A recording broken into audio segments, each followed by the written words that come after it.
call somebody. I'm also going to start recording the YouTube video. You haven't been recording? I was wearing that stupid thing the entire time, and you weren't recording. No, I remember we weren't all here. I mean, what do you want from me? Well, now it's not funny. It's always going to be funny. If I put it back on, it's never not going to be funny. Maybe that'll be a new tier. I wish I had gotten my initial reaction whenever you first logged in. That's why I did it. I had to walk around the house to find that thing. So before we started recording, he came in and he had on this Maui wig, just long curly black hair, to go with his Avengers hoodie that he's wearing. Is that just a cotton hoodie, or what's that made out of? No. It's like sports material. Sports material? Sports stuff. Polyester? No. It's made of sports material. Look, it's like stretchy. Okay, I got you. Spandex? I don't know. Is it thin? That's what she said. Hey, that's not what she said. Reggie, what's on your shirt? Oh, it's the I can't see it. Campathon Oh, okay. I have. 2016. Did Meech draw that? I don't know if he drew this one. It doesn't really look like a Meech. I have a Meech on. VonCricket.com, I think, maybe? Von Cricket on Twitch and Instagram. You know. Our buddy Meech. He does the arts. And he's pretty damn good at it. He did our logo that you see in the middle of the screen here. And I'm going to go live. You know, I don't think this thing has a tag in it to tell me what it's made out of. How does it not have a tag? Polyester. Polyester these nuts. Because I got it from wish.com. Oh. My mom bought Disney I didn't pay Disney for that. My mom bought an end table from wish.com and it was like a fucking dollhouse. Yeah, exactly. Oh, that's funny. All right, we are live. We are live. Yeah. Live where? On Twitch. Live on Twitch. Twitch.com/xnotmalcolm. Twitch.tv/xnotmalcolm. We're on the telly. What? Are you in Cloud City? Ooh. Too bad you can't like that movie anymore. Oh, I like the movie. That's Cloud City. That's from Empire Strikes Back. That's JJ, a good one. JJ didn't ruin it for you? He ruined. He ruined the franchise, so you can't like that one anymore. You know, we talked privately about that after we had our little Twitter beef. I can't see my picture anymore. I know I hate that when I can see it disappears. Also, why can't we just have 4 boxes? I can't. Yeah, exactly. I don't know. I have four boxes. I'll show you. On Twitch. I'll show you 4 boxes. I mean, you got them on Twitch, but I'm saying I want Zoom. I can have 90 screens on one screen. I hate that about Zoom. I don't. Because I turn that shit off.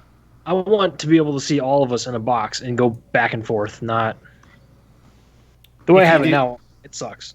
Get in the box. If you do grid view, that's what I'm on right now. I'm on. You can't see yourself up in the top right hand corner.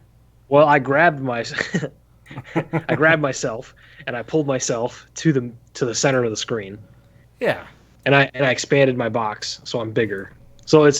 But I'm kind of cutting off part of your head and Reggie's head, so I guess I gotta make myself a little smaller. Well, I moved mine and I don't know where I put the stupid thing. So Well, I don't know what to tell you about that. I don't know Hold how to on. fix that. How did you move it off of the thing? Mine doesn't even move off of the Skype window. Oh, yes, it does. You can Yes, it click does. float window or float, and then I have mine on float because we all float too. You'll float too. You'll float too. You'll float too. You'll float too, Reggie. I know that picture. Now I have picture. lost myself. I can't find it, Reggie. That picture is from the Austin, right outside of that bar. It's from Boston. Shane Brunch. It's Boston. It's Boston.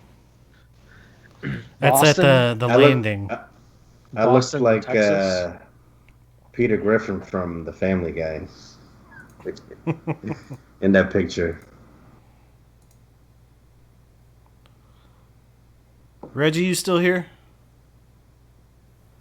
Did Jesus Christ! Did Reggie disappear? Yeah, I think he couldn't see himself, so he closed his window.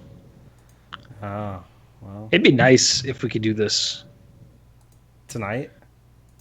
not just like on the first try. I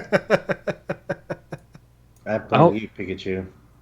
Rob, I put a new graphics card in my Hi, computer Susan. today. Oh yeah, what'd you get? An XFX thick boy. Thick boy. 2 C's. It's a 5700 XT. Oh, Oh. yeah. Hold on. Oh, he's back. He's got a hood on. Oh, no. Yeah. Yeah, I'm kind of want to upgrade my my whole computer, but I can't like monetarily justify it. Well, why don't I you just ran- monetarily justify a webcam? Yeah, I can't justify that either. I just ran Warzone, all completely maxed out, ultra, and it was only using half of my resources. Why haven't you sent me a friend invite yet? I sent you a message the other day, and you never was sent anything back. That was a DM on Twitter. Hold on. I think we are friends on there. If you guys aren't friends on there, I'm going to lose my shit. I'm out of here. Dawson just opened a browser up that's all white. I did. I don't know. I just saw like a bright light flash all over your face. White things flashing on your face. Because weren't we friends from WoW? No. Oh, Oh, you guys have been on non-speaking terms for a while.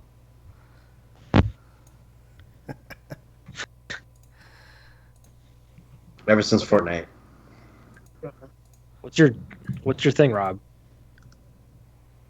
I gotta send it to you again. I don't. You think I can remember? Yeah, hold on. You can All put right. it in the Skype chat. And then we're gonna Yeah, I get will. started. Let's get started. Well, I'm gonna wait for you all to finish your little BF thing. Make sure you guys No, are that's fine. friends. No, we're fine. No, I wanna make sure this happens.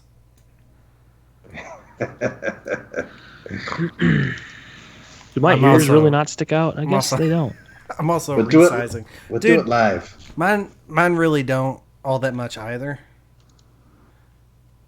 Been thinking about that for like 2 weeks. So, fat is that fat face? No, because my cheekbones are not fat. I mean, I got. We just got.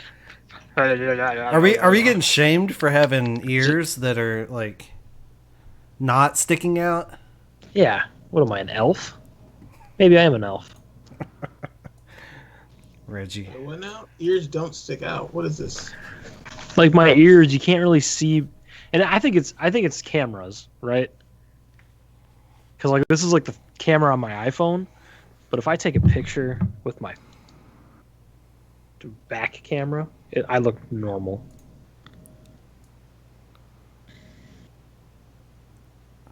If anybody out there can explain to me how I import the NDI streams No, I don't. into Streamlabs from a Skype call and stop everyone's fucking camera from going big, small for absolutely no reason, no one's touching anything. If someone can tell me how to fix that, I would be eternally grateful. Because it's a pain in my ace. All right. You guys ready to get started? Yeah. For our review Yeah. of Hamilton. Hamilton.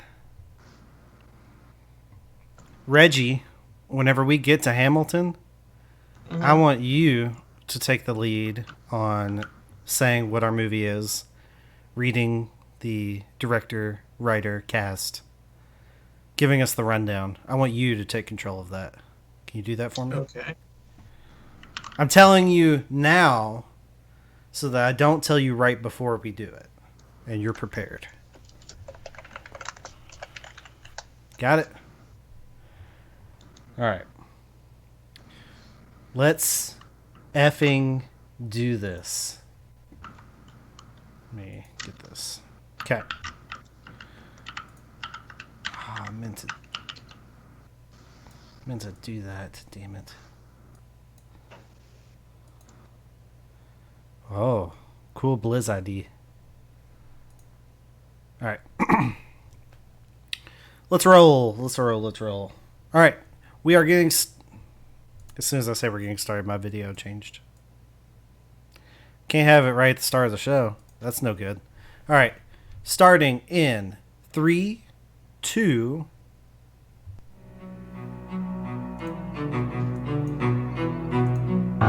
It's Rob and Brent and my Reggie dude, and don't forget it also features Dawson too. We gonna give you all the dope reviews, but first we'll hit on all the movie news. Cha-ching, cha-ching, box office due in between the news and the reviews. There's not a lot that we don't do, so turn the volume up, cause we coming through. Put your headphones on and tie your shoes. Jackman and Grant, we got all the views. We're like Brando Wynn, Godfather 2. We're gonna make a podcast you can't refuse.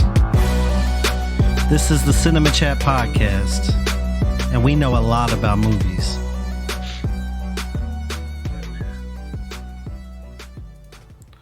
Welcome back to the show, everyone. It's another episode of Cinema Chat Podcast with Rob and Brent and Reggie, featuring Dawson. I'm Brent.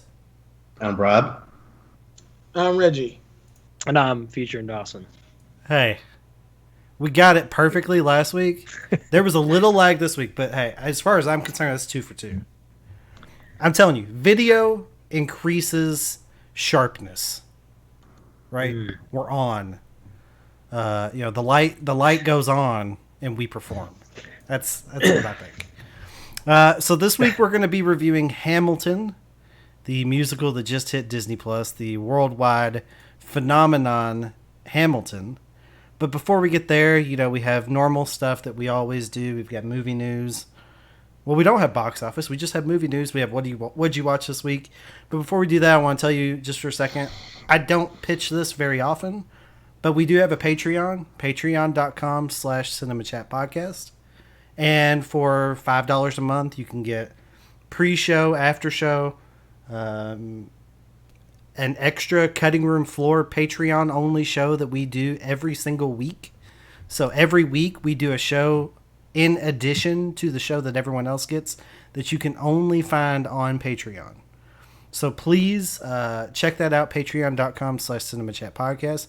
If you like what you get from us, you can get more from us. And we really appreciate you stepping up to the plate and helping us out monetarily. So thanks a lot.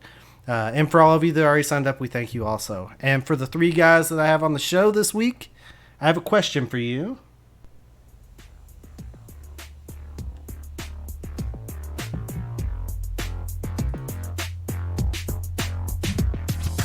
What did we watch this week? Let us give you a peek. We'll get to the news real soon. First, listen to this little tune. Give us the attention we seek while we tell you what we watched this week.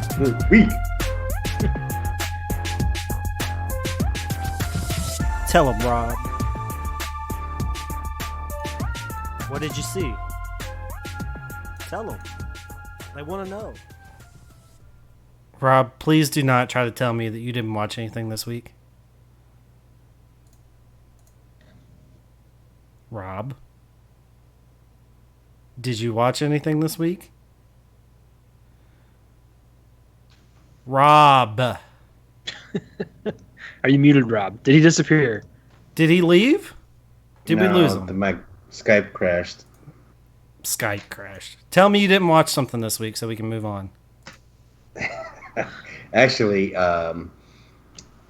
this weekend a whole bunch of anime shows came back from hiatus due to the coronavirus. So I've been just watching all the anime that I like to watch come back again. Anime guy. So has that been a pleasant experience this week?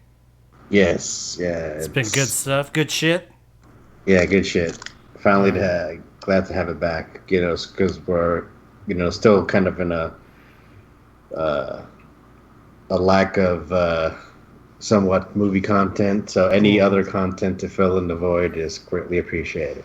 We're still waiting on that season finale of The Walking Dead, Dawson. Yeah. Soon enough, right?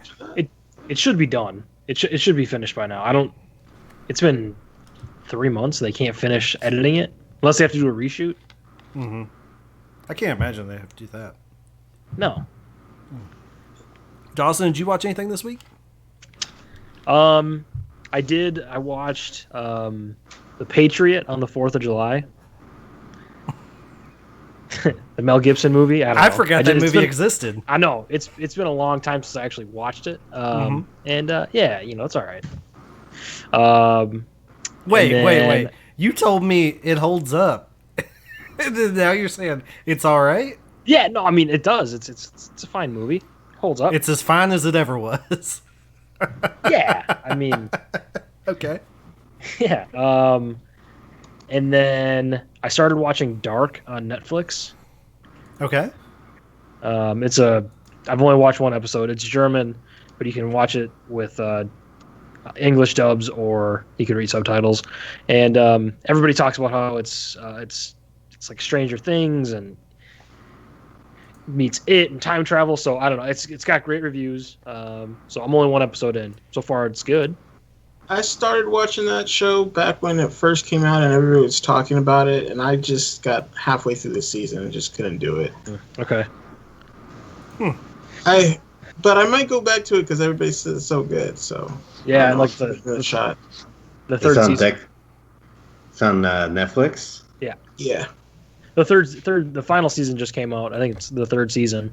Yeah, so we'll see. Reggie, anything? Yeah, I watched this movie Velociraptor. Velocipaster?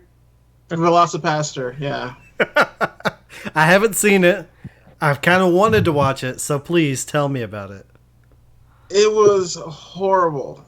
Like, I honestly, like, I'm somebody who enjoys bad movies, but I think I've realized what kind of bad movies I like. I like bad movies where people actually try to make a good movie, And, like, Geostorm is a good bad movie because everybody's trying to make a good movie, Same thing with, like, Underworld, They're trying to make a good movie, but it's bad.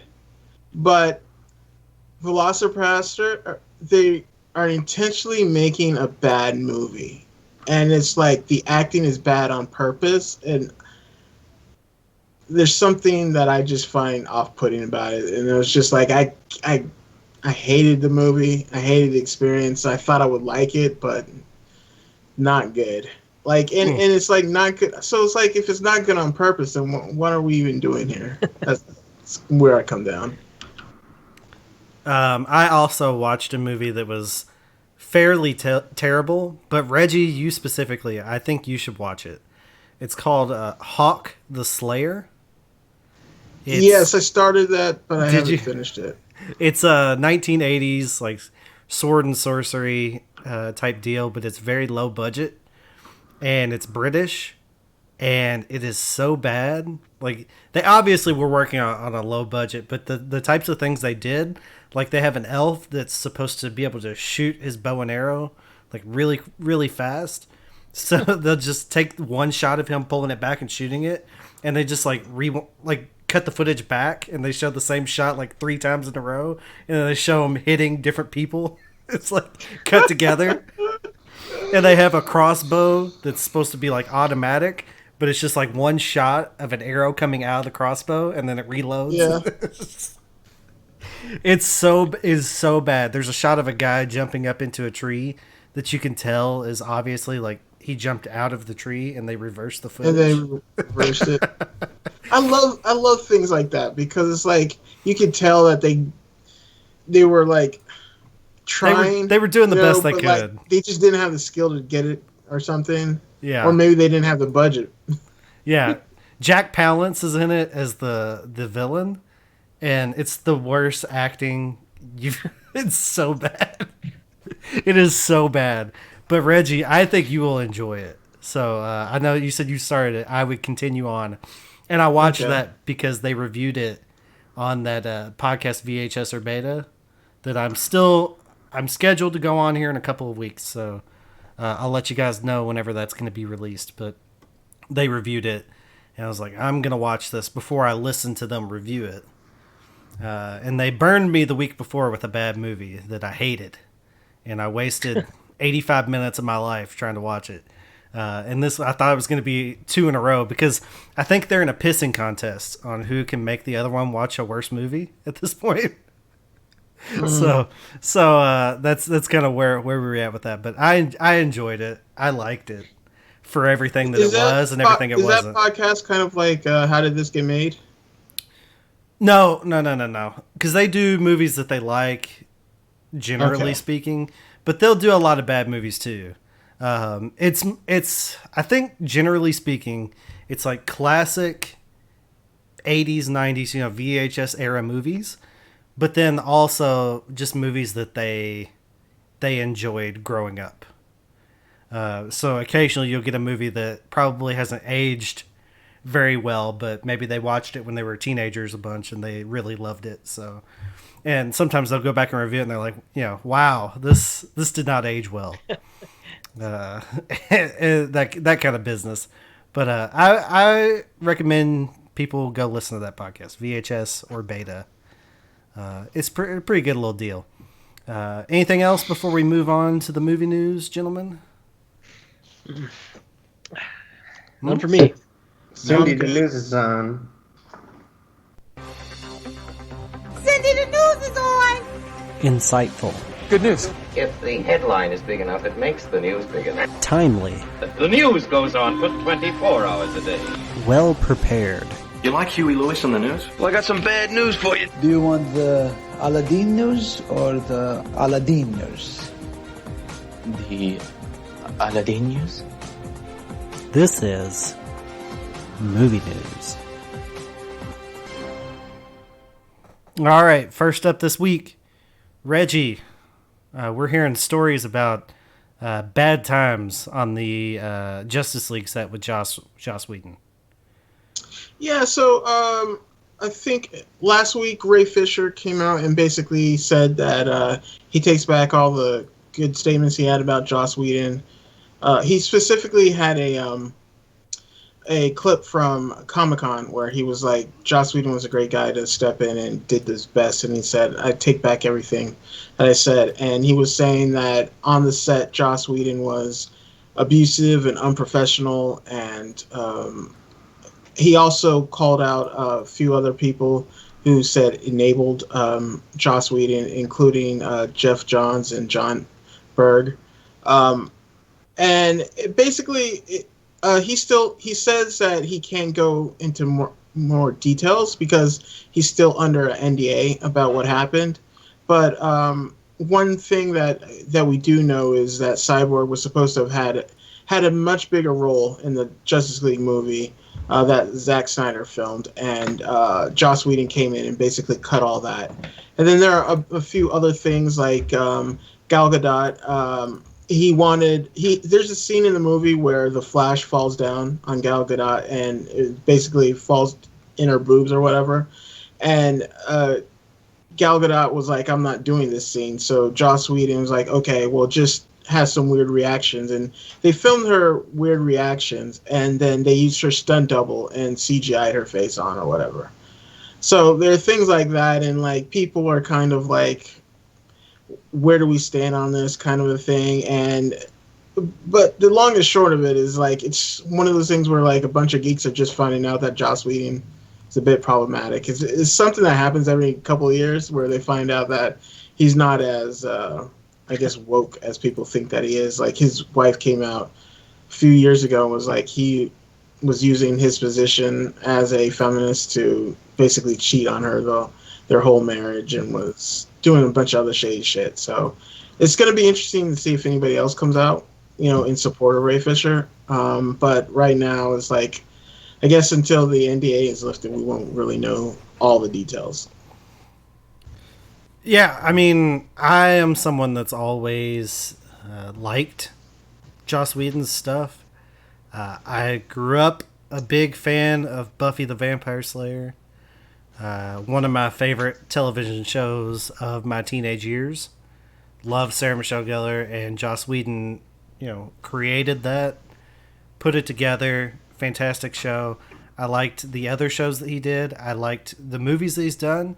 He made, at the time, one of the best comic book movies ever made in Avengers. I mean, the guy has shown over the years that he has talent, but it seems like every year there's a little more that comes out about him. And it does sort of pile up. Shit will stack on top of shit. I don't know that that's the best analogy I could have come up with, but it's true. It happens. It's true. Yeah. I mean, I'm like you. I was a big fan of Joss Whedon. Buffy, Firefly, Avengers. Like, just growing up, like as a teenager, Joss Whedon was what I was watching.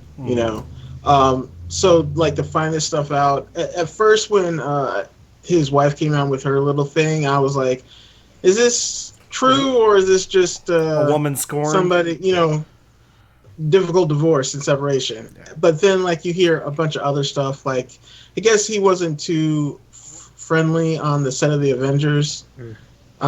They weren't really, the actors weren't really fans of Joss Whedon.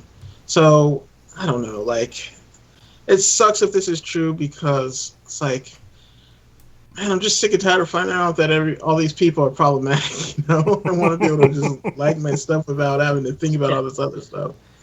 Well, I mean, it's like, be nice. It's like we tweeted out,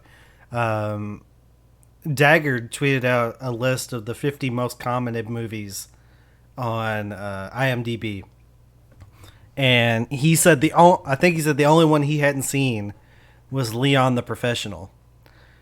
And immediately I'm like, you got to watch that. Everyone should watch that. And you were like jumping on the bandwagon with me. And then Brighter Side comes in. He's like, that movie's written by a pedophile. And it's basically a handbook on how to groom small girls. And I was like, and it's at first I was like, what the and then I was like, you know what? I kind of forgotten about that story. And it does make me look at that movie differently now. I will no longer recommend The Professional to people. But at the time, it was a movie I enjoyed. But yeah, that's a situation specifically. Say whatever you will about the Joss Whedon thing, Mel Gibson, like all of these people that have had shit happen to them. Like if you can still enjoy their movies, I think that's fine. Separate the person from the art. Where it really starts to become a little problematic is where the art sort of amplifies the issues of the person. Yeah. That's a little tougher to reconcile. So I don't know. But yeah, I mean, I sort of came face to face with that just a day ago. That same exact type of thing. So I mean, it's tough. But I'm typically a person that's like, I can separate the artist from the art. Except for Tom Cruise, for some reason. I just can't look at his dumb face. Tom Cruise is somebody, exactly what you're talking about, who's like, I know Scientology is problematic and like there's a bunch of weird shit going on there, and I'm purposefully not thinking about it because I like his movies, but I know that ball is going to drop, our shoe is going to drop, and it's like, maybe I'm trying, and I guess because I'm going out of my way not to think about it is probably why I should stop watching Tom Cruise movies. When you're actively avoiding the things that you might think are issues. Right. If I'm doing all these mental gymnastics and I know I'm doing the gymnastics, maybe that's time to stop.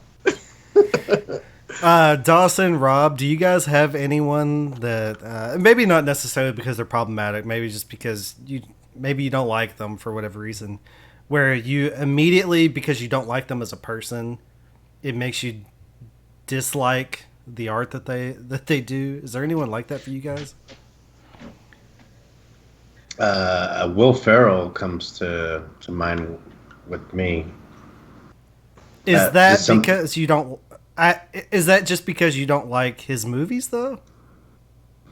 No, I just think like he's like one of those like weirdo type of people that tries too hard to be funny, in my opinion. Okay. So not a big fan of his work. Dawson? Yeah, there's some other people too, but that's the one that first comes to mind. Yeah, but you got a couple of other ones back there ready to fire off. I can tell. Dawson, nothing really jumps out off the page. Kevin Spacey, I'm not gonna go back and watch any of his stuff. I don't know. I mean, outside of that, nothing jumping off the page. Like, if you're, if stuff comes out, right? Like, if something major comes out, then that might sway. But yeah, it's an art. Right? So you mentioned Kevin Spacey, and that is one I went back recently and watched American Beauty, and it changes that movie for me. So that's a situation, a person that, in my experience, I've had a little difficulty over at least the recent past of separating the person from the art. Speaking of separation, a lot of movies haven't been filming because of quarantine and coronavirus and needing to stay 6 feet apart from each other, needing to quarantine for 14 days, self-quarantine, all that bullshit. Not bullshit. That is not what I meant. Do what you need to do to protect yourself and others. That's my official stance. But during that time, apparently Zendaya and John David Washington shot a secret movie during quarantine, and they're already finished with it. No one knew anything about it. It's already in the can, ready to go. They're already in post-production on it, and they didn't start until after lockdown. So, I guess I have a hard time believing that they were able to film that entire movie over the course of this quarantine in the state of California, in Carmel, in California, and they were able to film the whole movie while following strict guidelines set forth by the government. I call foul, but I don't know. I don't know what kind of movie it is. Maybe it's just the two of them in a house, and maybe they hate each other. Maybe they're not touching. I don't know. But there's a movie that's been made. I mean, there are movies that come in mind where you could do something like that. The movie with Ryan Reynolds, where he's stuck in that box the whole movie. The phone booth, too. Yeah, searching. I think. Yeah, and then like there's a Alfred Hitchcock movie. I think Lifeboat. It's kind of like Lifeboat. Yeah, Lifeboat. Where it's basically everybody's just in one place, and that's what the whole movie is. So like I could see it, but like it will be interesting to see what their trailer looks like, to see what they actually put together. It could also be like Searching, or that John Cho movie with everything on FaceTime and yeah. So I mean, it could be something like that. Yeah. And just for that matter, John David Washington. I don't know what it is about him because I haven't seen him in very much, but I find myself immediately drawn to a project whenever I hear his name. And I've just seen him in a couple of things. He's really good on Ballers. So, very early on, like I'm in on him. I don't know why. Why is that fun? What did I say? What did I say? No, I was just saying he's really good on Ballers, the HBO show. Yeah. With The Rock. Heard of him? You've heard of The Rock? Zendaya. Yeah, I heard he's like really good with cooking.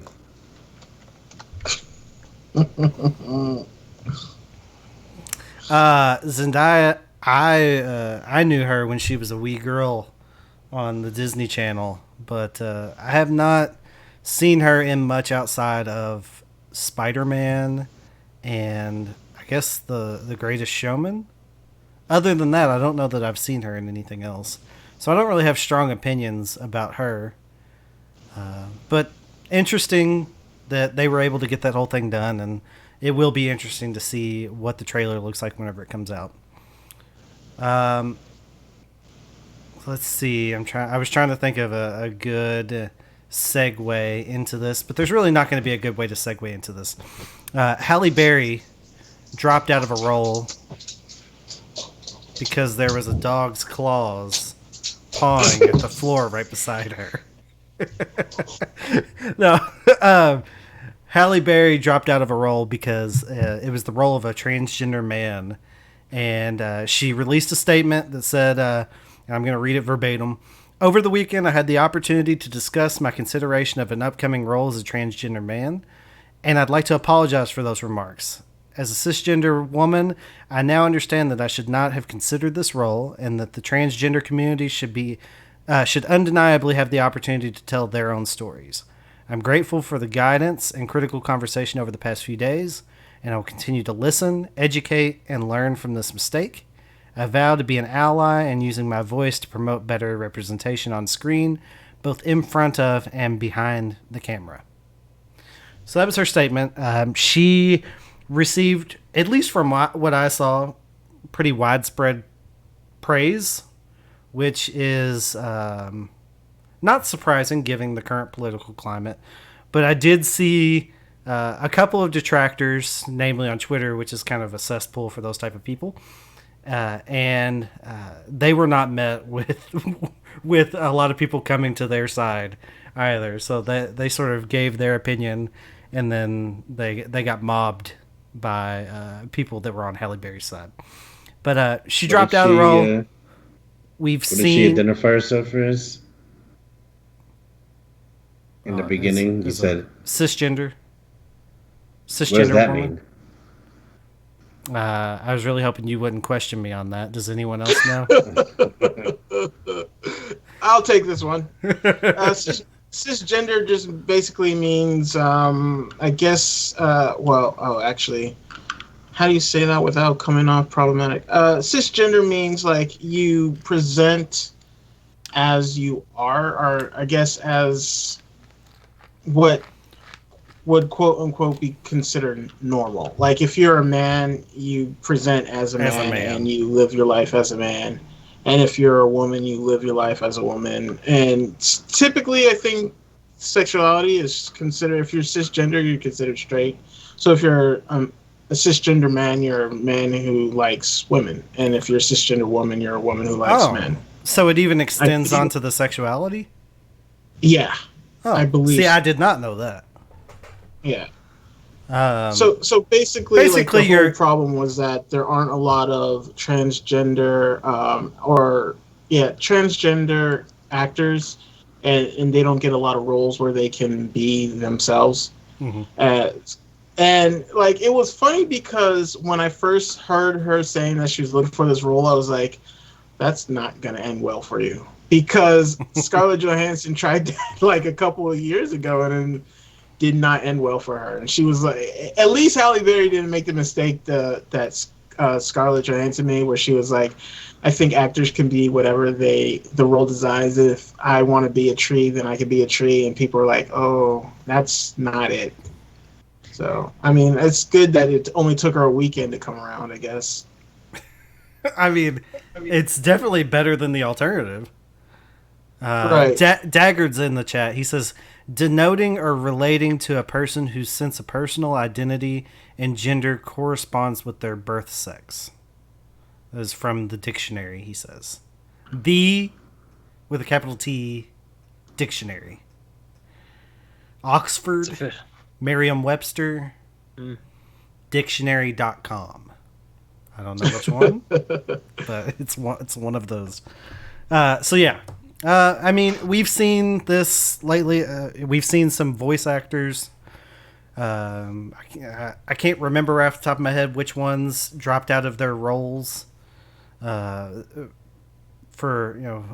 playing a different race. I believe there was a white voice actress that was playing a African American cartoon character, and she dropped out. Yeah. I can't remember who it was, but we've seen some people leaving roles, dropping out of contention for roles, based on sort of the guys that people should be able to, those roles of minorities should go to actors that live that life and can sort of portray something close to themselves on screen and tell their stories. So we're beginning to see more and more of that, and I think it's a positive change. Anything that gets us more diversity in Hollywood, I think right now, more than ever, is a positive. Yeah. So, all on board for that. You know who does not represent diversity in Hollywood? Jared Leto. White male, but he's up for potentially going to star in Tron 3, which is a rumor that keeps popping up over and over and over again. But this time, apparently, it has some legitimate legs. He's met with Disney this last week on potentially starring in Tron 3, which is still... we don't really know if it's another reboot or a continuation of the previous story. Or I guess the other one wasn't a reboot per se. No, it was a continuation. Continuation. I don't know if it's a further continuation. They haven't really said. So, I don't know if we'll get a Daft Punk soundtrack, Daggard. But Jared Leto... It was a pretty good soundtrack. It's a badass soundtrack. I would assume that it would have some 30 Seconds to Mars on it. Yeah. Ugh. You didn't almost get killed at a 30 Seconds to Mars concert? No, I'm good. We have no beef with them. But we're back on Jared Leto watch, and I know some of us have very strong opinions about Jared Leto on this show.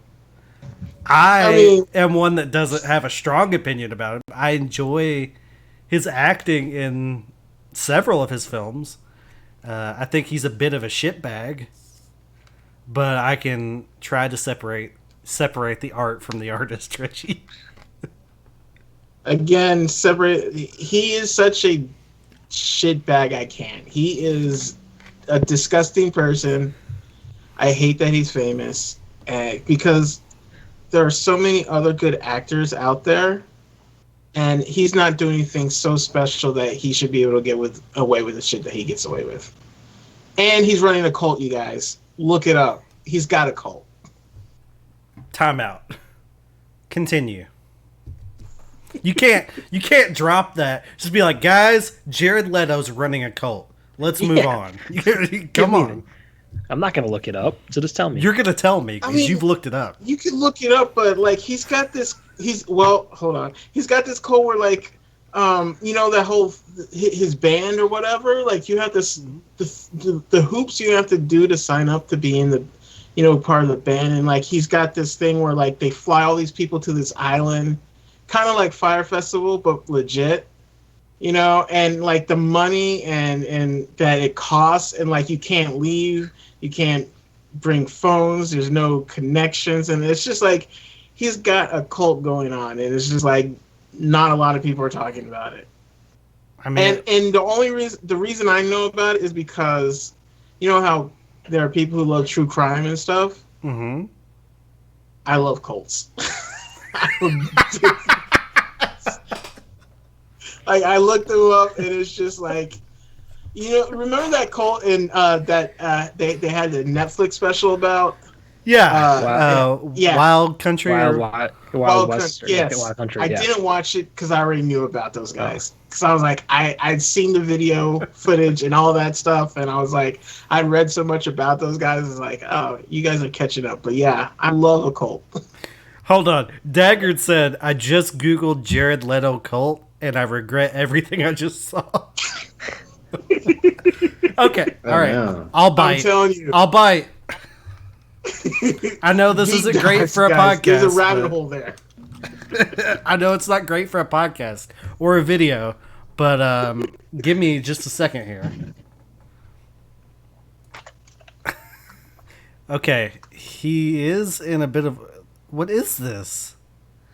He's in a white Jesus robe, and so is everyone else. Okay. Well, I mean, there's something here. I don't know if it's a cult, but there's something. He's... I thought he was just a weird dude that sent used condoms to... unsolicited used condoms to his cast members. Right. I thought he was just into those funny pranks, Yeah, it goes deeper. Oh, shit. Rob, where do you stand on Jared Leto? He doesn't faze me. You don't... No Jared Leto opinions? Yeah, he's, it's like typical California actor growing up in Hollywood. They start thinking like, their shit don't stink, and they're above everybody else, and people worship them like their shit don't stink. It's like, so what? You don't do nothing for me. Get out of here. Get out of here! Get off my lawn, you son of a bitch. All right. Don't come around here selling your bullshit. In more depressing movies are getting canceled in the year 2020 news. At least for me. I know it won't mean anything to you, but it's just sort of an indication of we're not done with movies getting delayed, and a lot of them getting delayed to 2021, as Halloween Kills is now moving back a full year to October of 2021. Guys, what movie? Halloween Kills, the new Halloween movie. What the fuck is that? The sequel to Halloween. Yeah. We've talked about it. Right? We've talked about it more than a couple of times in the news on the show here in the recent past. But not coming out till October of 2021. They just showed the first footage of it this week. John Carpenter shared it. But that's a movie I personally was looking forward to. I know there were several of you that were not. I was looking forward to it. Now it's delayed another year. And it's just sort of bumming me out. Like, what are we going to have in 2020? What is actually going to come out in 2020? Because everything keeps going up. The numbers everywhere keep going up. And I just feel like this opening up in July movie theaters, I feel like that's going to get pushed back. and it's going to be a long time before we actually sit down in a movie theater to watch a movie. It's going to be a long time. Yeah, because like even Tenet was pushed back to August 12th again, or another pushback. So like I just don't know. It's not just that they don't have stuff to put out, but like who's going to actually sit in the theater? And I just don't see that happening. Rob's going to the theater. Well, not after all this hullabaloo in North Florida right now. You shouldn't be going anywhere in Florida. Yeah. Real. Stay your ass at home, Rob. I can't. I got to go to work. Well, okay. Well, go to work and don't go anywhere else. Whenever I said stay your ass at home, Reggie, I thought of Chi McBride in Gone in 60 Seconds. Because he's talking to that girl where she fails the driving test. He's like, hell, honey, you can't drive. I can't swim. I stay my black ass out the pool. Just like that. That's what made me think of where I said that. But don't go anywhere, Rob. Stay at home. Go to work, come home, stay at home. Okay? Please. You're getting close to the bracket that doesn't fare so well. 53 now? 54? Jesus. I'll take your silence as confirmation. Old man Rob. I kid. He's got a couple of years before he hits 50. All right. Last news story. We talked about Ryan Gosling's Wolfman recently, and Reggie, you brought it up to us and asked us if we talked about it. I don't think you were here, so you didn't get to talk about it. But there's a new spin on the story that I found, so we can talk about it again. And apparently, Lee Wannell, who a lot of you know, who did Saw, the first Saw, wrote and directed that. He was also the director of The Invisible Man that came out this year. So it looks like Universal is trying to pull him in to do Ryan Gosling's Wolfman. And that, based off of what we saw in with The Invisible Man, that has me even more excited about the potential for that Ryan Gosling Wolfman movie.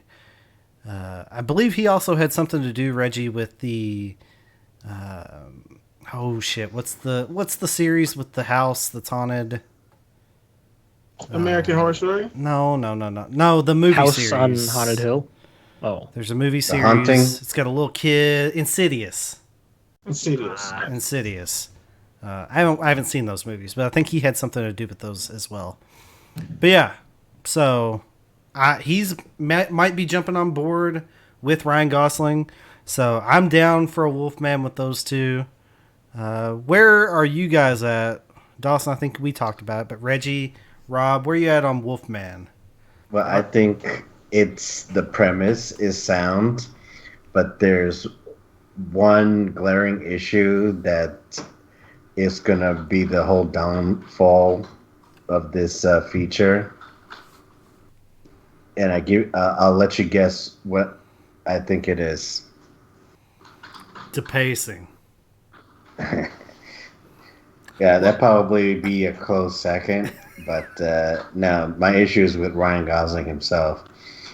There's no way against Ryan Gosling.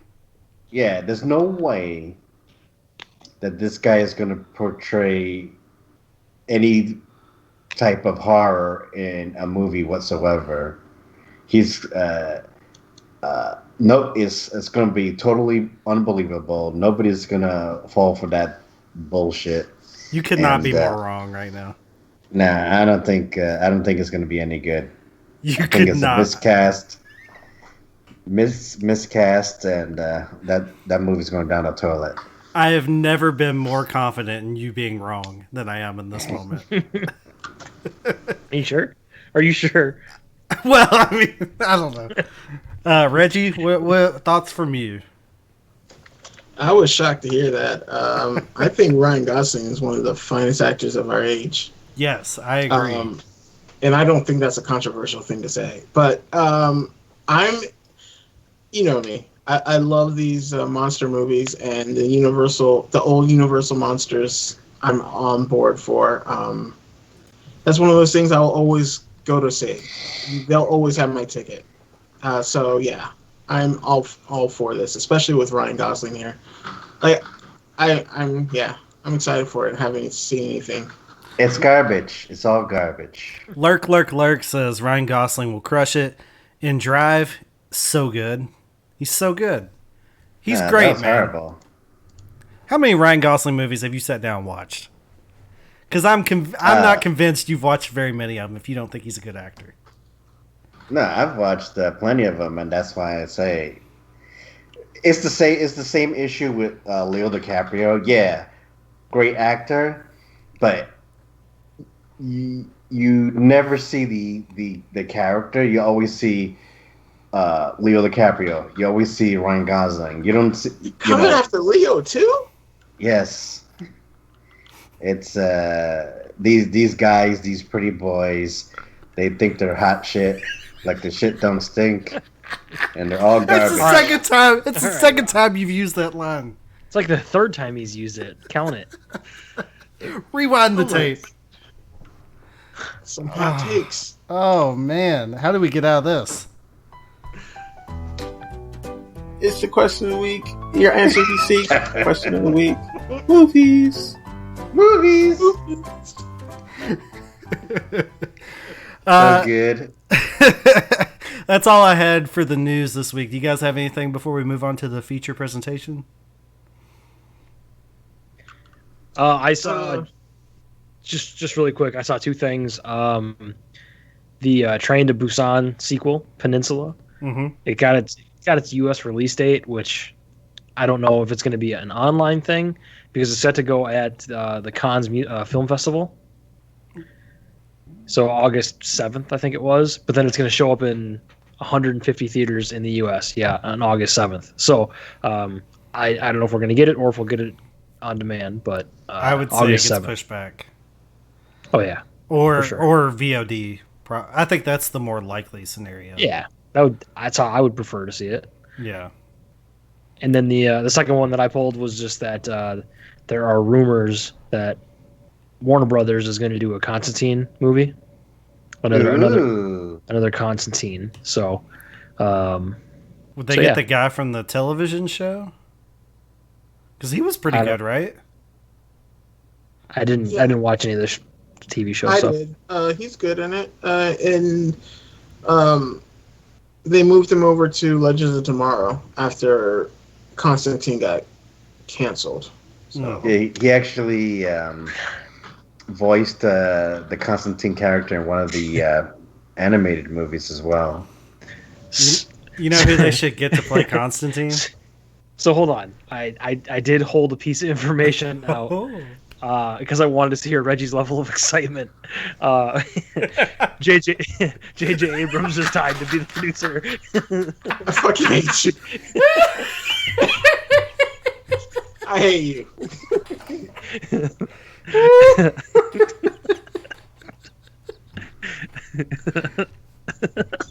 Movies. That was unfair. It's the question of the week. Your answer you seek. Question of the week. Movies. I mean, if we're talking about rumors and stuff, apparently there's a rumor that they're going to do. Well, DC or Warner Brothers is going to do some sort of like New 52 movie with the Justice League. Mm-hmm. I guess I don't know how that's going to fit in with everything, but like that's kind of a rumor that they're saying that they're going to do. And of course, J.J. Abrams was attached to that as well. But he's attached to all of that because he's basically the showrunner for them now. He's got some sort of first look deal for a bunch of Warner Brother movies.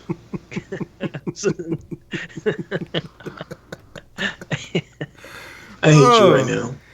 Fuck, that made my night. I've been waiting to use that ever since you guys were going about it. I didn't want to say anything about it earlier. God, I walked right into that. It's so good. Well played. Perfect.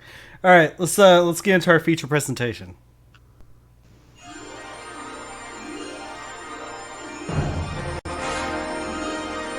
And now, our feature presentation.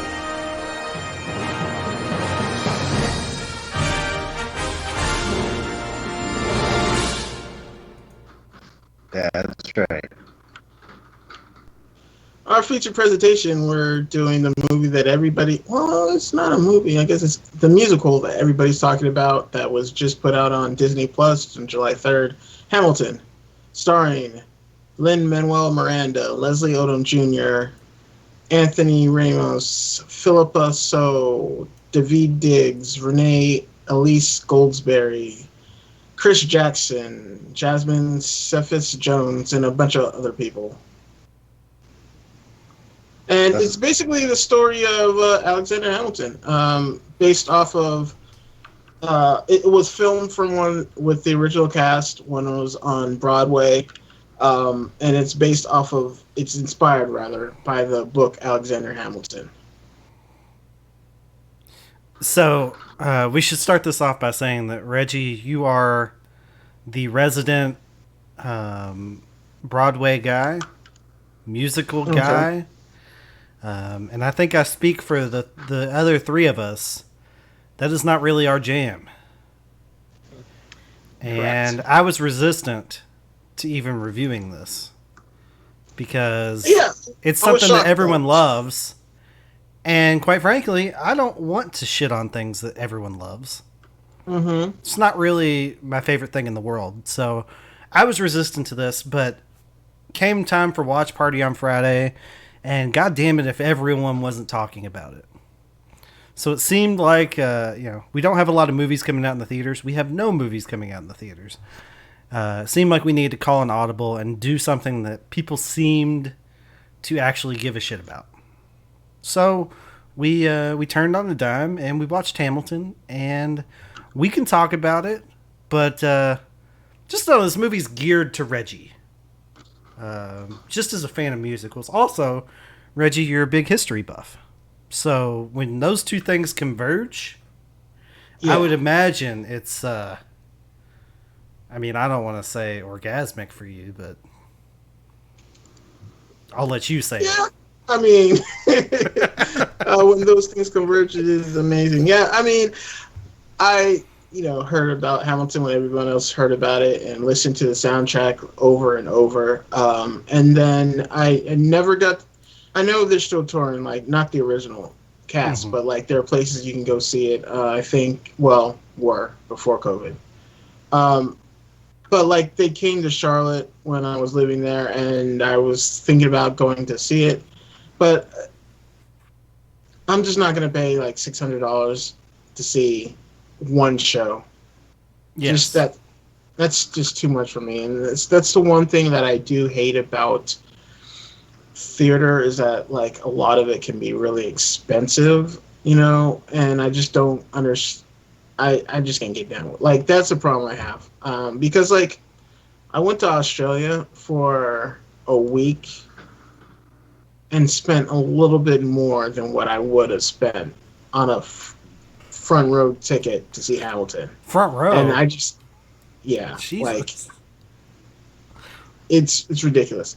That being said, I was like, I'll wait till it's the 20th anniversary, and I could see it for $100 or something. But then I heard that it was coming out on Disney Plus. I was super excited because it wasn't supposed to come out till like next year. Right. And then they moved it forward. They sped it up because this is the rare situation of we got a movie because of coronavirus. Right. Right? So everything's getting pushed back. This was the situation where they were like, well, we were going to put this out next year on Disney Plus. We're going to speed this up. And I think actually maybe originally whenever it was going to come out in 2021, it was going to go to theaters, right? Yeah, I think so. Yes. I would have liked to have seen this in theaters, and if they do put it out in theaters, I would watch it in theaters again. Yeah. Rob, you, and I'm not saying this to shit on you, you showed up like 10 minutes late, so I was just wondering, did you go back and watch the beginning? Or did you just pick it up from where we were? No, just where you guys where I mean, you just in. missed the first couple of songs. So, I mean, just set up and stuff. I was just No. curious if you Yeah, took for the time me and it went was back. like too much musical. But Okay. the rapping did made it more easier. Yes. So my plan, Reggie, was to come on here and shit on it for the first 5 minutes. Because I was sitting there in the watch party, and I could just tell everyone had nothing but amazingly glowing things to say about it the entire time that we were watching it. And I wanted to be there to be the one person. I was like, you know what? This shit sucks. Everyone, it's overrated. Everyone praises it. It doesn't deserve all the praise that it gets. But you know what? It kind of does deserve all the praise that it gets. Hell yeah, it does. And as someone that does not enjoy musicals, at least in movie form, I will say I can go to a musical production and sit there and watch it because I enjoy the performance aspect of it. And I think since this was shot on the stage as a performance, it's a lot different from, say, when we were planning on watching In the Heights or whatever that's called, where they turn it into a feature film. There's a difference. And I think this works better for me, but I think also, as Rob said, the fact that it's infused with hip-hop really ups the entertainment value for people that don't enjoy your typical musical. Because I've never seen a musical that was done in rap.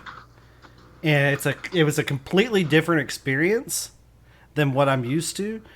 And the amount of skill that it takes to, first of all, write something like that, and then perform that, I was kind of blown away by the amount of talent there was on the stage.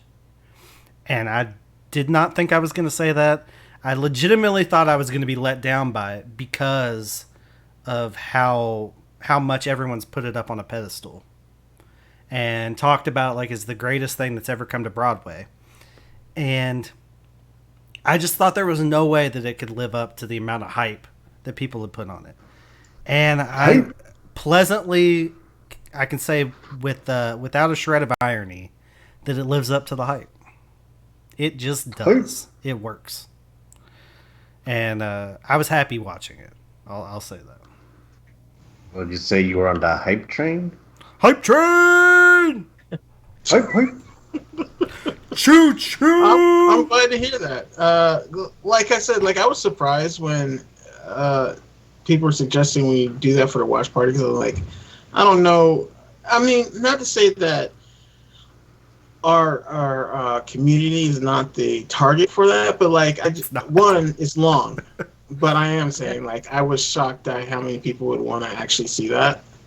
Because like one of the reasons I wasn't there for our watch party was because we had our own watch party, and it was a lot of fun to be there with people who like really enjoyed it. And like I never got a chance to see it just because like it's too much.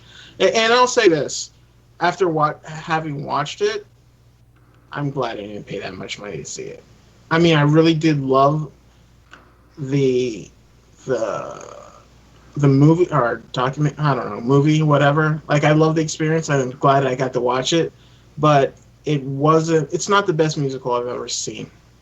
And I've had some really great musical experiences, and I know that has something else also to do with the fact that you're watching it at home as opposed to actually being in a theater. But like, it was good, but it's not $700 a ticket good.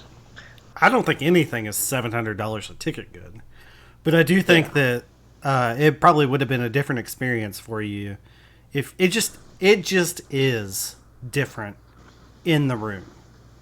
Right. And that's sort of what I've always said. Like, even going to them, I'm not a big musical guy, but it's a lot easier for me to stomach than watching it on my television, because it just feels like you can, I don't know how to describe it, but you can feel the performance when you're sitting there. Like you can hear it reverberating off of the wall.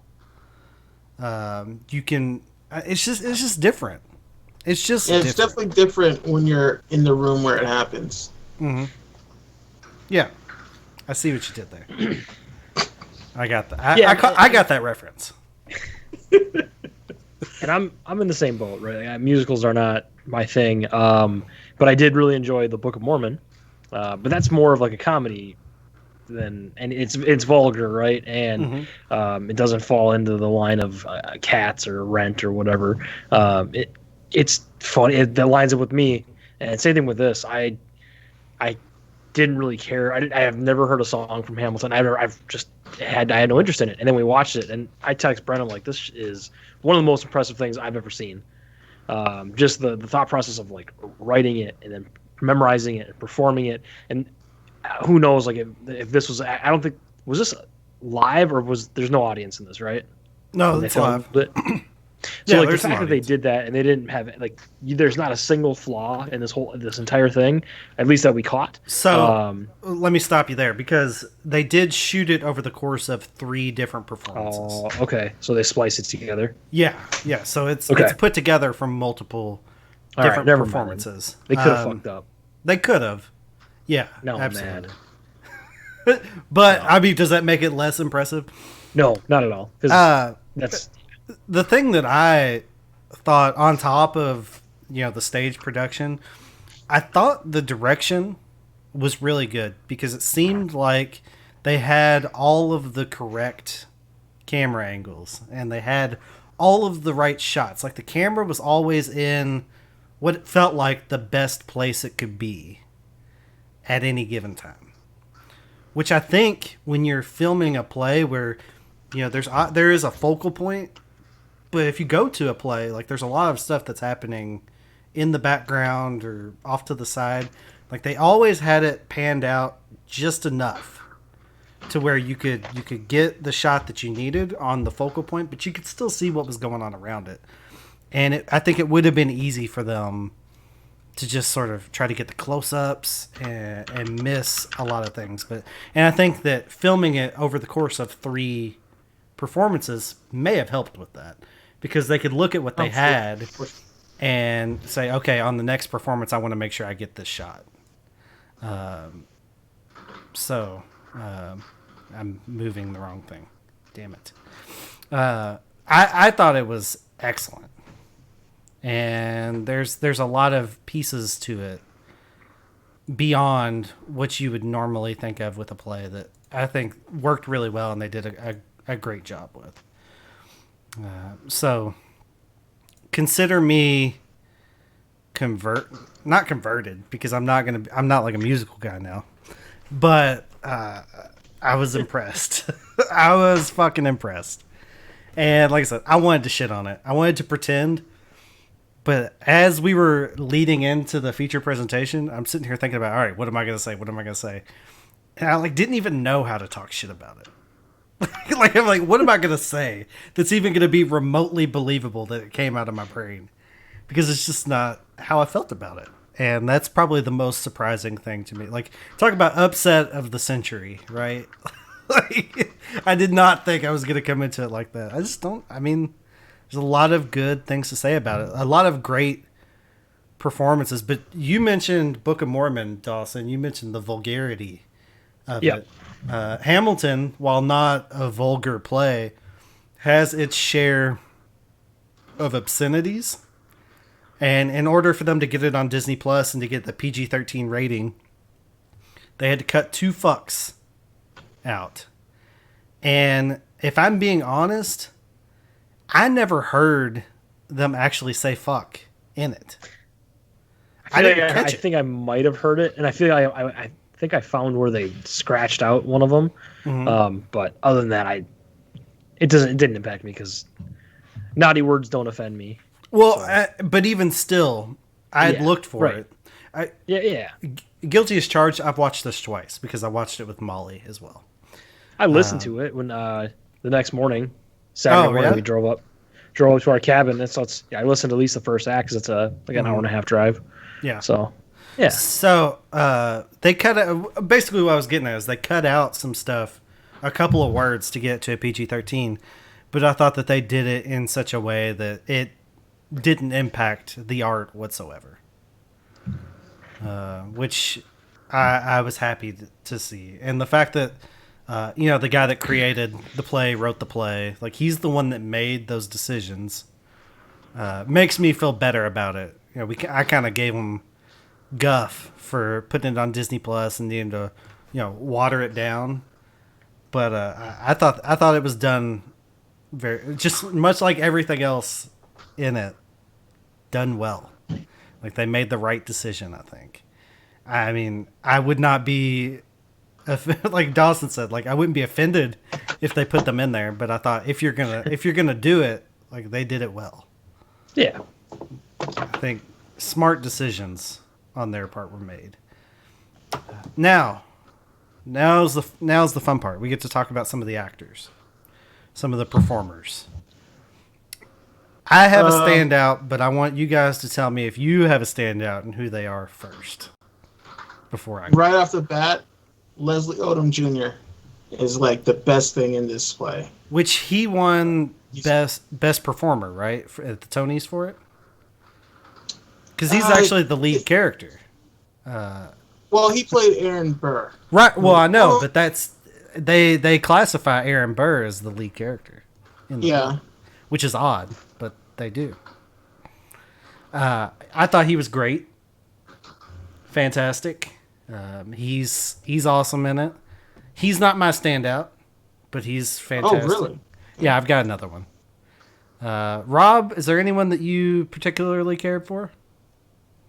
I liked Lin-Manuel Miranda. He's very good. He is. Yeah, very he good. plays the Hamilton role. Even more impressive for him, writing this whole thing is far more impressive than any performance he gave over the course of the run of the play. I didn't think he was that great in this, but I just think he got all these extra style points for writing the thing. And you know what, Dawson? I'm glad you said that because I feel the same way.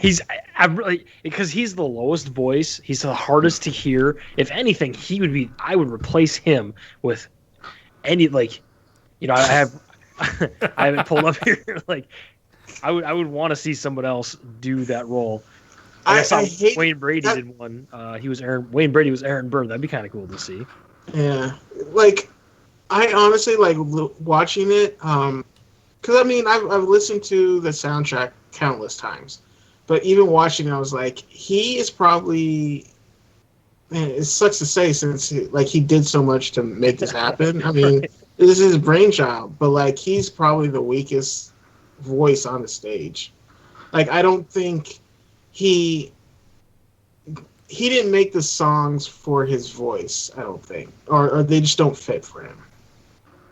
That would be my only complaint about the musical is that I think he should have been replaced with somebody else. I don't think he has a strong voice. Okay, Dawson. Now that we know who you don't like, who I don't like, I feel like he didn't fit in. I feel like he was the weakest link.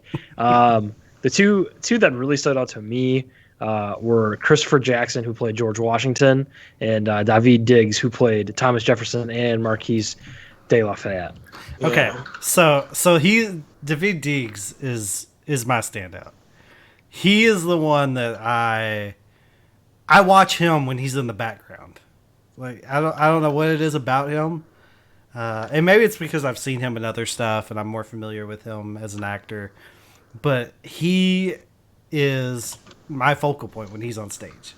Like he's endlessly entertaining for me, even whenever he's not speaking. Am I allowed to say Jonathan Groff? Am I allowed to pick the white guy? I was shocked. Like halfway through, somebody was like, "You know who that is?" I was like, "Who?" He plays Holden on the Netflix show. Mindhunter. Yeah. Well, he's also Hans or Kristoff. Kristoff from Frozen. Yeah. So he's a Disney prince as well. Now he's a Disney king and a prince. Right. He's got some of my favorite songs. "You'll Be Back" is one of my favorite songs, and then "Right Hand Man," which is mostly Daveed Diggs. It's like my favorite song is "The Room Where It Happens," but like "Right Hand Man" is my second favorite. Mm-hmm. And honestly, I think I was kidding about Jonathan Groff being my second. It was a joke. It was a joke. I swear. Rob's just, can I change my answer, please? Renee Elise Goldsberry. I grew more impressed with her as it went. So, like, at first I was like, she's pretty good. And then, like, each time I see her, I was more impressed with what she did. So, on the female side, I think she would be my standout. I thought that she was fantastic. I also like, and Reggie, you can tell me, is it common for actors to play, like, I know that a lot of like background actors will play multiple roles. Is it common for one of the main performers, or 3 or 4 of them, to play multiple characters? Is that an odd choice? I loved it. The fact that they play different characters in the first act from the second half. And it seemed like a lot of their characters sort of mirrored each other in some ways. So the characters were compatible. I think it's kind of common with, like, if you have, well, it's definitely common among smaller groups or tropes, because, you know, if you just don't have a lot of people for your cast, it's cheaper if people play multiple roles. So it is actually common for that to happen, especially considering a lot of these people they were in like the first act but not like the second or third acts, so it's easy to slot somebody else in when you don't have, when there's no more need for, like, Lafayette, prime example. His story ends in the first act, so there's no need to throw away that actor when he can be somebody else. Well, and you also, like I was saying, like, you have Lafayette, and he's also playing Thomas Jefferson, 2 characters that sort of have a French flavor to them. Right. So they're very similar. What's his name? Anthony Ramos Jr. He plays John Lawrence and Alexander Hamilton's son, and both of those characters die at a young age. Yeah. So there's parallels between. I think if you actually look at it, like, it's not just the case of like they wanted to fill these characters. Like, I do think that the archetypes of the characters that match up with each other. The other sister that doesn't get really much to do, she's the one that Alexander has the affair with. So, like, you have the 2 sisters that are in love with Hamilton, then you have the third sister. Well, she gets to be in love with him as another person. It's just, they made some interesting choices with the double duty that they had people pull that I think are calculated decisions. And also, I think whenever you have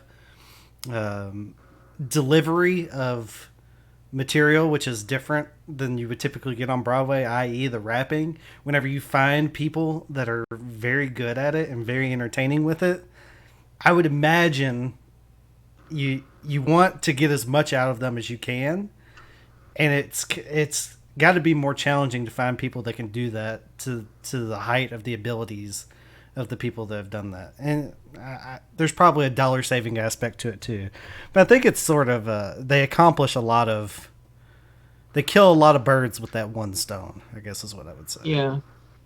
And then, like,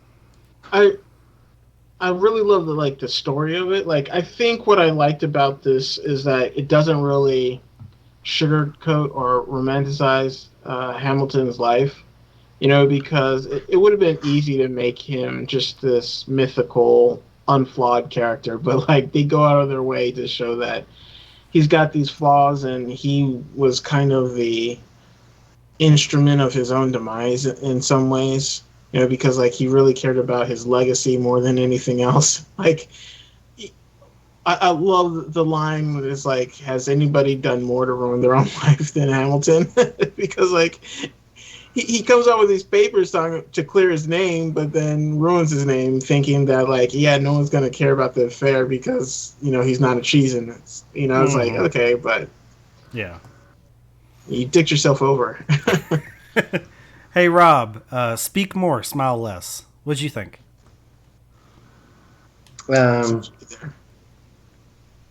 To be honest, like I found that with all the singing and stuff and the rapping, I found it hard to follow like the actual story going on. So it was more like a visual, yeah, performance than an actual storytelling. So I would make this recommendation to people that haven't watched it yet. If you haven't had the chance to listen to the soundtrack several times, it can be difficult to listen, watch, and grasp everything that's coming at you. So I would recommend for people that haven't seen it before to turn the subtitles on. Because I turned the subtitles on with Molly the second time that I watched it, and I picked up way more than I did the first time. Yeah, that's I'd say that I'd go that way too. So yeah, anyone out there that hasn't seen it, I would recommend subtitles, at least for the first time. Because I do think, I don't know, maybe your brain's just not meant to process all of that all at the same time. And all the colors and bright and lights. So it's kind of unrelenting as well. Yeah. Like there's not a lot of downtime. Yeah. So Daggard said, "Rob, I thought you were a man of culture." Yeah, not cosmopolitan. Oh, I've been to like Broadway shows and all that other stuff. It's just, I guess, watching it like on the small screen, like it loses some of its gravitas. Not actually going to see it in a theater. Say that again. Gravitas. You can say that. Okay. you struggle with Wahlberg, but you throw in a gravitas. I love you, Bob. Don't make fun of me. You're cultured. I'm not. I can't say gravitas. I can't even say roof right. For roof? Yeah. Roof rats. I'm sorry. It caught me off Rats. guard when you throw gravitas on a Wednesday night. This late. Okay. Anything else we want to get in before we give our scores? Did you guys have a favorite song?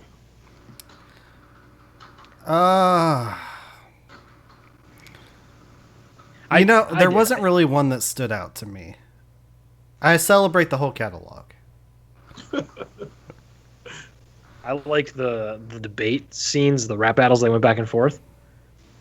Yeah. I can't remember what they're. I They're do like part 1 and part 2, and The cabinet battle. yeah, cabinet battle. What is, and I might be remembering the scene wrong.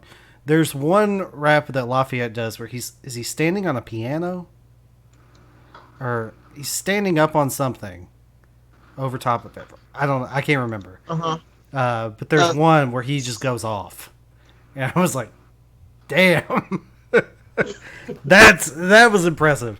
I like that. I don't really have a favorite song, but I do have a favorite moment. And it's probably one that a lot of people wouldn't expect. It's during the song, I guess Helpless, maybe, where it's Alexander's meeting. What's her name? Peggy? No, not Peggy. What is Eliza? He's meeting her for the first time, and he's getting introduced to her by Angelica. And they go through that whole thing, and then they get to it, and they like rewind the scene visually, and then they show the scene from Angelica's point of view. And I thought that was a really smart way to do that. And it's not that deep into the play. And that's where I went from like appreciating the writing of the play and the performance to like having another level of appreciation for the storytelling as well. And it just sort of took it up a notch for me, I guess. That was the moment where, for lack of a better term, shit got real for me. I was like, oh shit, they're really doing something with this. This is not just like throwing some raps together to tell the story of Alexander Hamilton. Like, they're putting some storytelling into this that I wasn't expecting, and some storytelling techniques that were kind of cool, not just to have textually, but to show it visually the way that they did, with the turntable that they have set up. I like the turntable stage that they utilized during several parts of it, through like the duels and stuff like that. So that's probably the moment of the play that was sort of the most impactful on my experience. No homo. No, I'm just kidding. I had to throw it in there. It's just a joke. I'm just kidding. I take it back. I apologize. I said it under my breath because I knew I shouldn't have said it. All right. Anyway, scores or anything else before we go. Daggard says, I really liked how at the end when Hamilton's getting ready to duel and they're counting and melding in a bunch of other songs from earlier in the play, kind of like the thoughts and emotions and experiences swirling around in his head, culminating in that moment, was a great way to have both song and storytelling and emotion. I do like how they kept calling back to that thing that Aaron Burr does when he's talking about Hamilton, and they were sort of using it as their scene change. Key. I like that they kept coming back to that and sort of tweaking it just a little bit as Hamilton grows as a character and you get to learn more aspects of him. Like they use that same cadence and the same beat, and they just change just enough of it so that the song sort of grows with the character throughout the play. And it also serves as a way to show you that they're sort of changing the scene up as it goes. I like that too. A lot of cool stuff that they did. A lot of cool stuff. Yeah, because I mean, to that end, like he kind of starts out, with the song "My Shot," and keeps saying how he's not gonna throw away his shot, right? Mm-hmm. And like that's like a constant refrain, and then you get to the end of his life and he dies because he does throw away his shot because he shoots in the air as opposed to trying to shoot Aaron Burr. Damn. That's deep. Deep. Yeah. That's deep. I didn't even pick up on it. Taught me something. Taught me something. Pick up on that? Come on. Yeah, so like I guess we can go into scores. All right, who's going first? Who's going first? Rob, why don't you go first? Yeah, I guess I'm probably going to be the lowest scorer here. Like I said, the performances were well done. I did like the rapping and as an alternative to just like operatic singing and you normally find in Broadway shows. But like I mentioned before, I did find it hard to follow what was going on by doing that. Also, I think this was a little bit too long. I think that they could have edited a little bit so it could have been absorbed, I should say, or a lot easier. But all in all, if you're a fan of Broadway shows or any type of stage acting. I think this is a good watch, especially since it's on Disney Plus. It's you might as well watch it. Um, but yeah, for me, I think it. I don't know, maybe because I'm old man now or whatever. It just didn't, ring my bell or float by me the right way or whatever. I don't know how you want to say it. Were you gonna say float your boat? Yeah, float your boat. It didn't float by you, right? Yeah. Stick that in your pipe and smoke it. All right. But yeah, I think it's yeah, like I said, it was a little hard to follow. It was a little bit too long.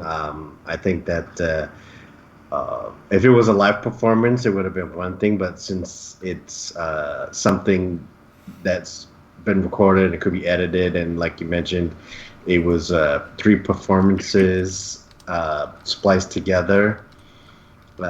They could have done a much better job, and for that note, I'm going to give this a 7.5. 7.5. All right, Dawson, you want to go next? Yeah, I mean, I really like this. I think everybody should watch it. It's enjoyable. Definitely listen to the soundtrack ahead of time. But yeah, no, it's great. It's doing really well on Disney Plus right now. I think they said there was like an extra 500,000 subs just for this weekend. So yeah, it's a big bump. But watch it, listen to it, enjoy it. I listened to it again the next day, and I'll probably watch it again with my wife at some point. But yeah, this is great. Check it out, 8.5. Okay. But if we were just giving a musical score, it'd be a 10 because this is insanely impressive. But as far as a movie, watching it at home, 8.5. Ha. So, I might surprise you guys. I came in with low expectations because, like I said, I didn't think it could live up to the amount of hype that everyone had given it. I am not a big fan of musicals. So this movie already has, I'm already down about it. I already don't like the medium. I didn't even want to watch it. I knew at some point I was going to watch it because Molly wanted to watch it. So I knew I was going to watch it with her at some point. And as we sat down to watch, I'm like, shit, I'm going to have to watch this thing twice. I don't even want to watch it once. Now I'm going to have to watch it twice. So I was pissed off about that. And I just sat down and it just entertained me. And it made me happy while I was watching it. And the second time I went to sit down to watch it, I was like, cool. I want to watch this again because I want to pick up on things that I missed. Because I knew there were things that I missed. So I was excited to sit down and watch it the second time. The second time I watched it, it was just as good as the first time. There was no degradation. You know what? It was the same level of good. How about that? I really, really enjoyed this. Way more, thank you, Dagger, way more than I expected to. And quite frankly, I have a hard time telling you what I don't like about it. And I sit there and I look at the scores that I've given lately. And I've given some high scores. And this one's going to be high too. I might regret this down the line when a year from now someone comes back to me and they're like, you gave Hamilton a what? I'm not going to give it a 10 because that's reserved for rarefied air. But a 9.5. 9.5 because I really enjoyed this. And I would not be surprised if I watched it for a third time before the month of July is over. I think it's insanely impressive. And the fact that they were able to translate it from the stage to the screen in a way that I don't think really diminished it for me. I think that's incredibly impressive on top of the fact that they created a play that's quite frankly, just really fucking good. So 9.5. I might regret that down the line, but that's how I feel right now. Really, really good. Reggie, close us out. Okay, I'm surprised that I'm not the highest this time. Especially considering, like I said, I've been looking forward to watching this. Question of the week: movies. Sorry, it's a rule of threes. I already had 2. I had to get the third one. But yeah, I've been looking forward to this since 2015, being able to see this, and I was so happy that they moved it forward. And Disney Plus has been one of those subscriptions that I really, honestly, only have because friends still use it. And for the first, well, not the first time, but like since Mandalorian, I haven't really checked out Disney Plus, and but this Hamilton, watching this and this experience was kind of worth the price of Disney Plus for me. I love this music. I came into it at a time when I was like, you know what, it's almost impossible for this to disappoint, and it didn't disappoint. Is as good as I hoped it would be, and I really loved everything about it: the staging, the acting, the songs, of course, and then also, you know, something we didn't really talk about, but like it kind of blows my mind that this is like a multicultural cast, you know, and that was just cool to see, and bringing hip hop to Broadway and it being loved and everything like that. So it's a 9 out of 10 for me. 9 out of 10. Well, next time you swine want to call me uncultured, I'm going to point back to these scores. So, in the immortal words of Triple H and Shawn Michaels, suck it. All right. All right. I think that's going to do it for this week. If you'd like to follow us on Twitter, you can do so. And this little thing that I'm going to play is going to tell you how.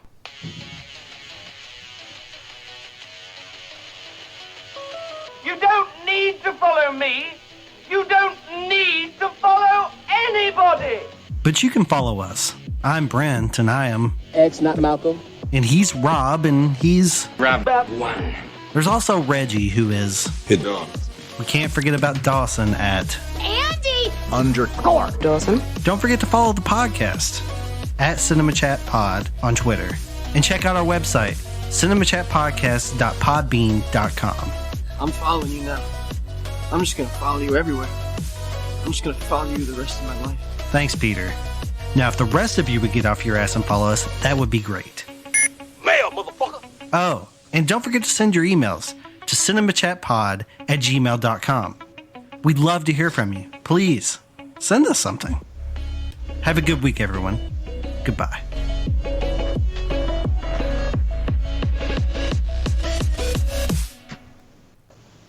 When we do this video, should it have our names under our video, or should I put our Twitter handles? Because we go by our names on the show, like the fucking podcast art has our names, but would it be better to have the Twitter handle? Yeah, so people can follow us, maybe? Yeah, people that just pop in. Yeah, do both. You could do both. I'm not doing both. That's a lot of text. I don't know. I'll think about it. Chat boys.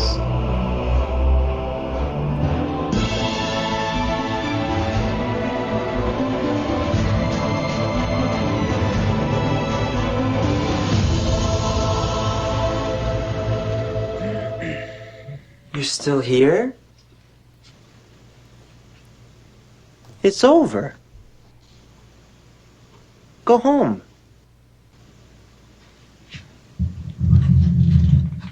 Go.